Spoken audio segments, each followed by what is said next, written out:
Hello and welcome. Today we're going to be doing an example of a trigonometric substitution integral example problem. So recall trig substitutions go of the form like this. What we're really looking for is the following. If we have x squared plus y squared equals 1, we know that the same thing we can write is sine squared theta plus cosine squared theta is equal to 1. So if you have something like 1 minus x squared in a problem, we can keep writing this like this. So we can write this as 1 minus sine squared theta is equal to cosine squared theta. So if we take that to be x, for instance, then of course I can write that as 1 minus sine squared theta, and that can be equal to cosine squared theta. Right, so this type of substitution can sometimes take something complicated and make it into something simpler.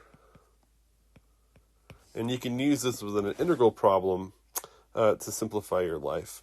Okay, I want to talk about one other Pythagorean identity. We also, with that Pythagorean identity, we're really talking about xy being on a circle. But another such example is if you have the triangle on the outside of the circle like this. And we know that here, if we take that to be the unit circle with radius 1, we know that, and then we have theta right there. We can say that the tangent is on the outside there.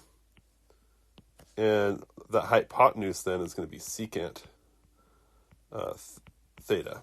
Okay, so this one comes in handy because now let's talk about the integral example we're going to compute. It's going to be the integral of the square root of 1 plus x squared dx. Okay, so the question is, how are we going to do this one? It turns out this problem is actually quite long, and it's going to use substitution, integration by parts, and of course many steps.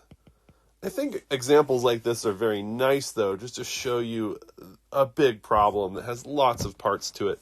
I think if we practice these ones that have lots of parts, then when you go back to simpler integrals, all the organizational skills you get from doing these long, hard ones become easier. All right, so I'll just go and get a new page here, and let's start this out. Okay, we have this integral, square root of 1 plus x squared dx. And what we see here is that we know that 1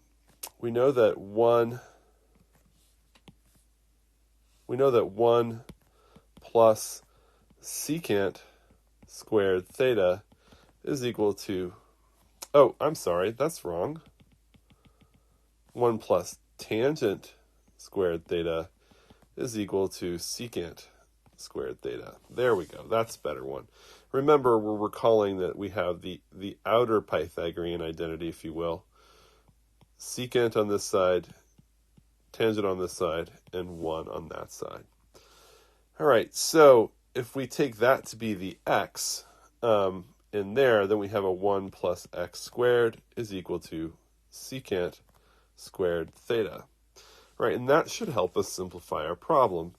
So what we're going to do is we're going to say, and by saying what equals x, I think it's just the tangent, not the squared part. So if we let x be equal to tangent theta, then of course dx d theta is going to be secant squared theta.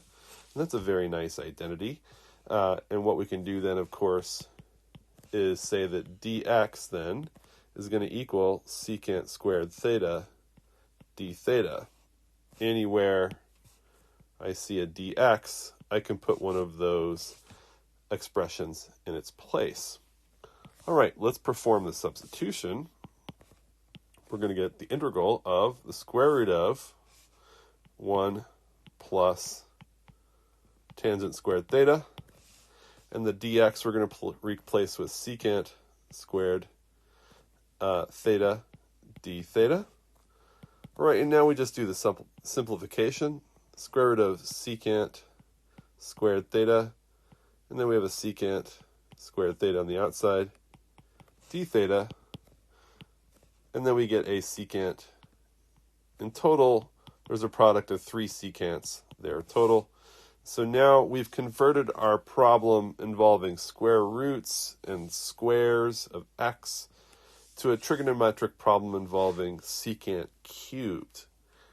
Okay, well, what do we do here? Secant cubed, I think what we can do, though, is recall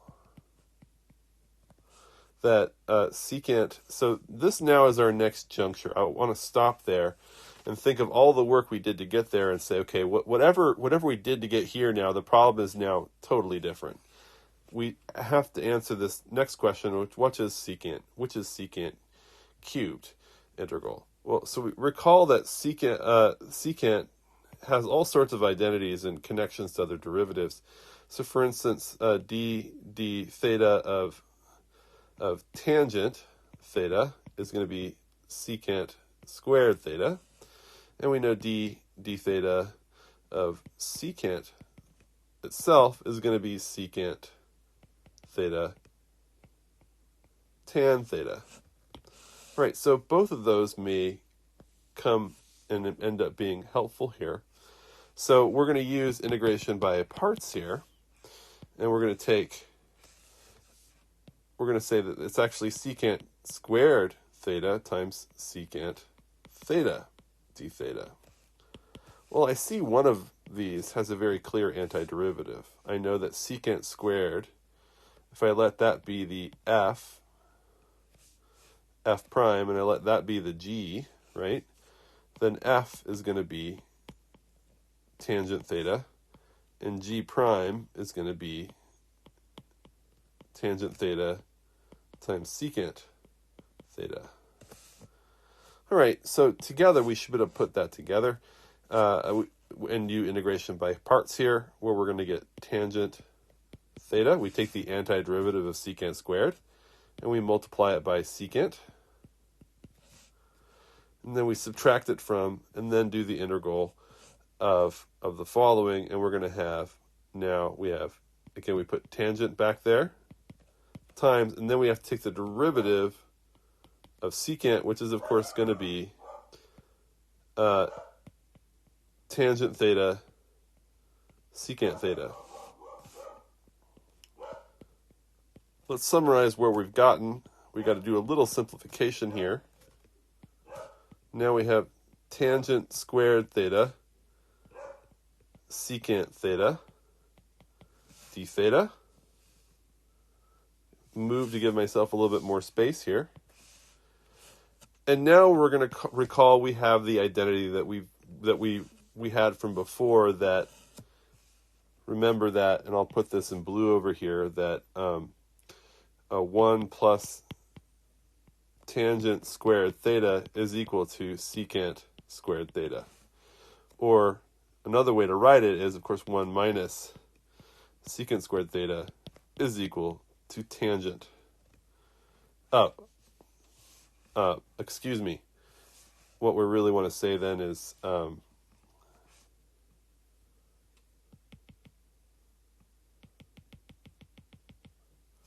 what do we want to say? We want to say that that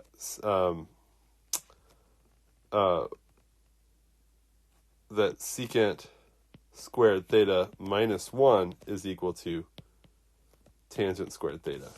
Okay, that's what we want to say. Right, so anywhere I see one of these, I can put one of those in its place. And we're going to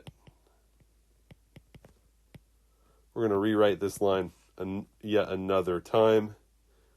And then we're going to write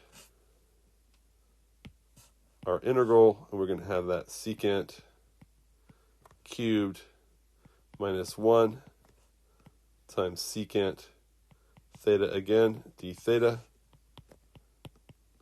A lot of replication here, sorry about that, but sometimes to calculate something you gotta put in the work. So that's a secant squared there, sorry. But now we're going to multiply through and get a secant cubed theta minus secant theta d theta. We can break apart this integral.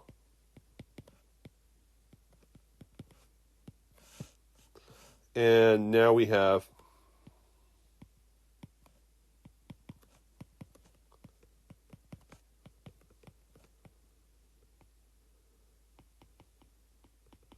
okay, all right, so we're at a juncture here. Remember, what was this whole thing equal to? It was equal to the boxed integral from above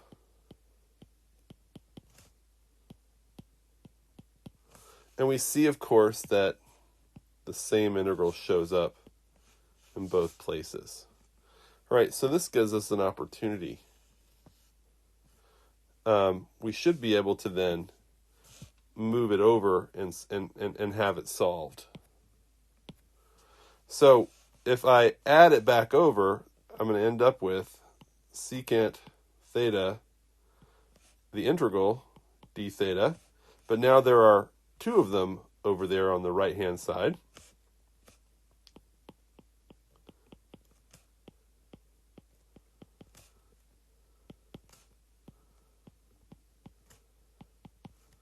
All right, so in this point, it's actually better. I'll just divide the two over, and I'll end up with a 1/2.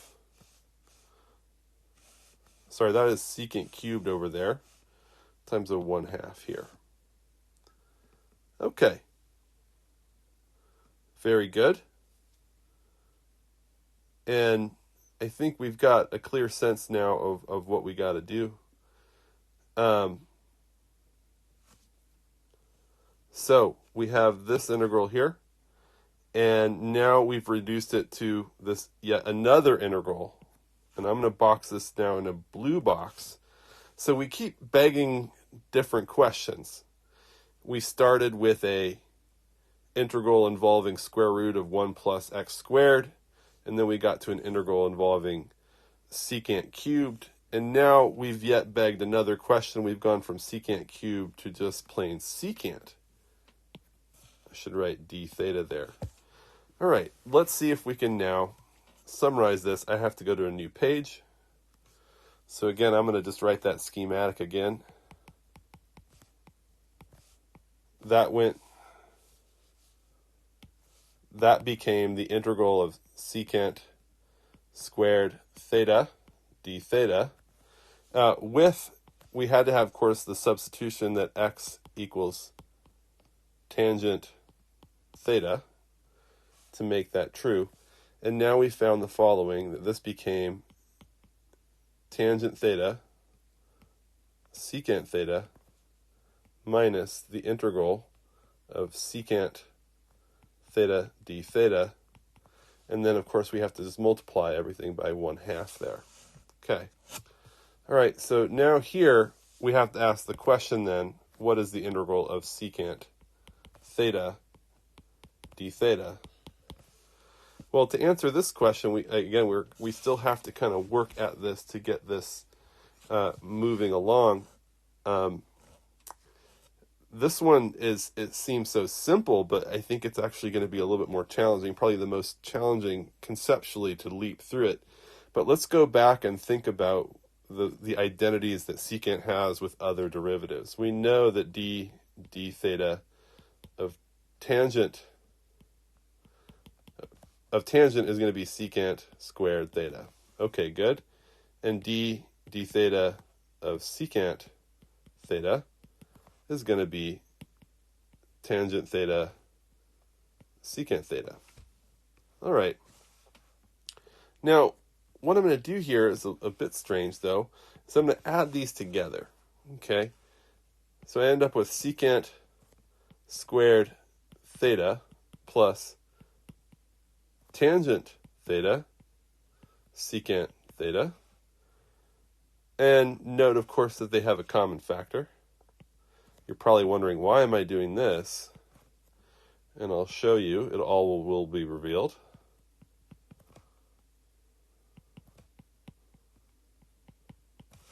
Okay, so what's nice about this here is what I have here is something where now I can take the derivative and I get something involving secant times some other stuff. All right, so I have over here a secant theta. So I'm going to liken that to this one right here, okay? Now, this other stuff isn't there. It's not in the integral. But if I were to put it in the integral, I would have something that's the derivative of something else. And that, of course, can help us with engineering a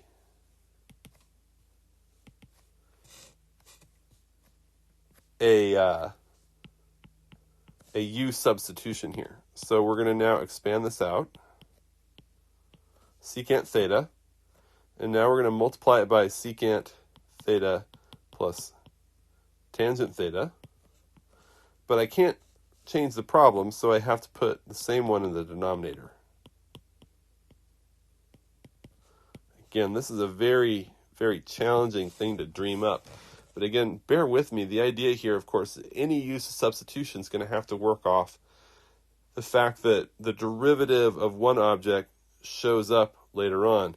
Because remember, it's that this whole thing right here, right above here, that's equal to d theta of secant theta plus tangent theta. All right? All right, and so clearly what we have is the denominator of this expression inside the integral then has its derivative in the numerator. All right, so now we can do a u substitution. We can go let u equal secant theta plus tangent theta. Then du d theta. Well, it's right up there, but I'll write it again.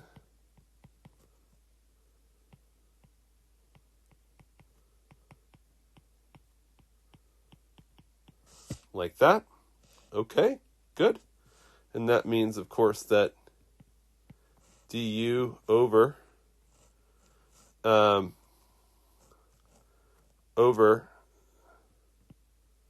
secant theta times secant theta plus tangent theta is equal to d theta. So when I plug it in, I get well, first off, I see that there's a 1 over u, because this thing right there is u, okay, times secant theta times secant theta plus tangent theta all over secant theta times secant theta plus tangent theta du,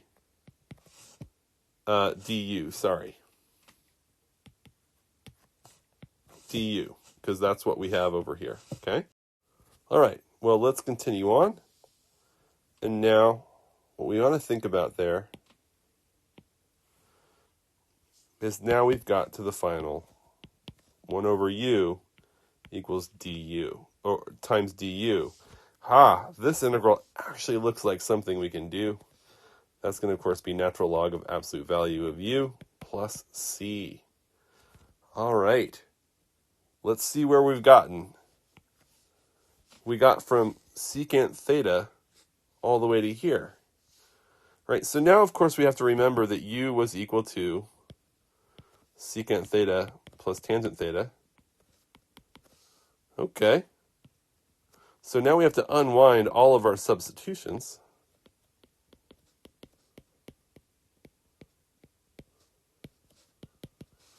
Okay.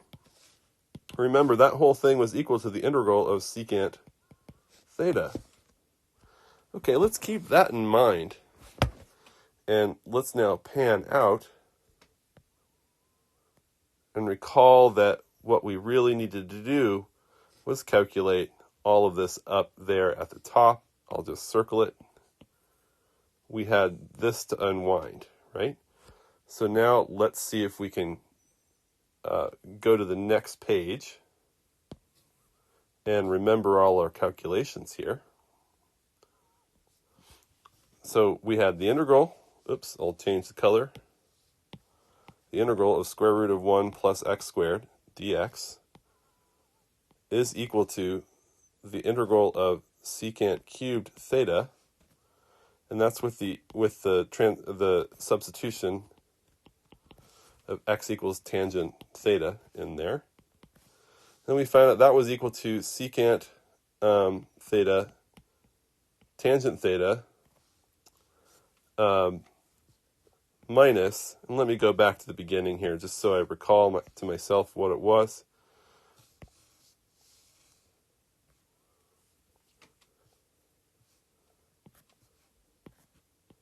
I know that was a 3 there, sorry. Okay.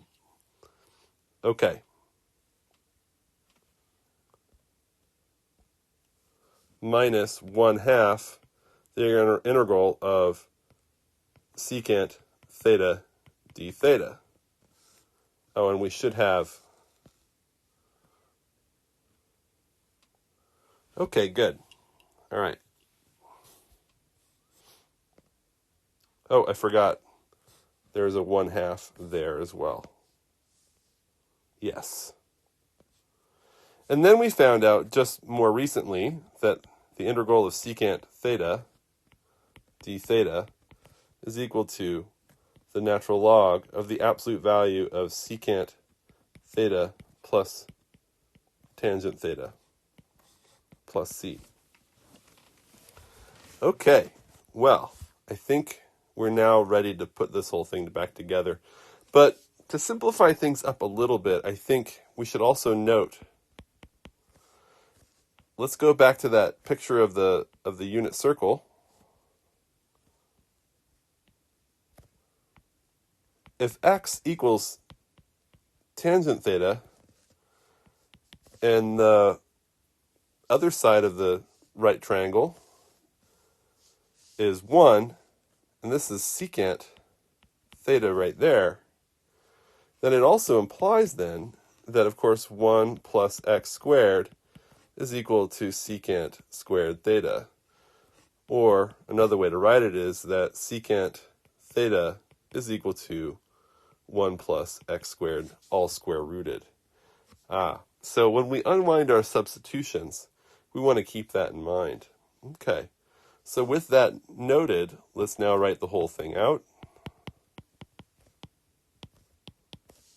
We have 1/2 times, now we have up here a secant theta, but in its place, we're going to put a 1 plus x squared square rooted, and we're going to multiply it by, we have a tangent here, but we know that tangent is equal to x.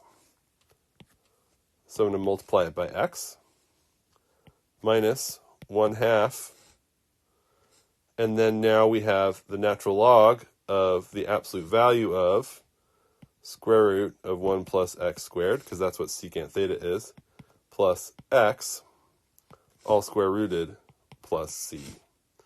All right, there we go. That is our final answer to our problem. I hope you thought of this as a good problem to just show you how to organize a big integral. Of course, if you go into Wolfram Alpha or other calculation tools, you're going to find this formula is what comes out of it. Other integration tables. There are other methods to get to the same problem, and you get slightly different forms to the same integral. But just note that with some algebra and transformations, you can get to this particular version of it. I think this one's particularly efficient, if you will. Yeah. So anyway, I hope you enjoyed it, and I'll see you soon. Oh, by the way, I think we...